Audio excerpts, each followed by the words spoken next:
মুসলমানদের প্রাণের স্পন্দন মহানবী হযরত মুহাম্মদ সাল্লাল্লাহু আলাইহি ওয়াসাল্লামকে নিয়ে কটূক্তি করায় ঠাকুরগাঁয়ের বিভিন্ন কলেজ ও বিশ্ববিদ্যালয়ের শিক্ষার্থীরা বিক্ষোভ মিছিল ও সমাবেশ করেছেন।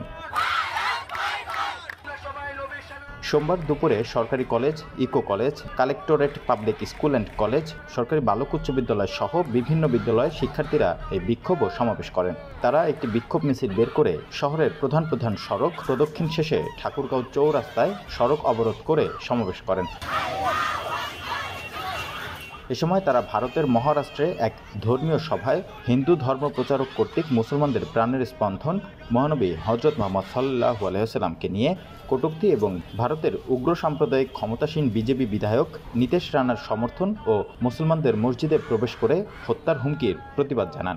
এছাড়াও মহানবী হযরত মুহাম্মদ সাল্লাল্লাহু আলাইহি ওয়াসাল্লামকে নিয়ে কটূক্তি করায় বিভিন্ন স্লোগান ও ভারতের মোদী সরকারের তীব্র সমালোচনা করে এবং মোদী বিরোধী স্লোগান দেন।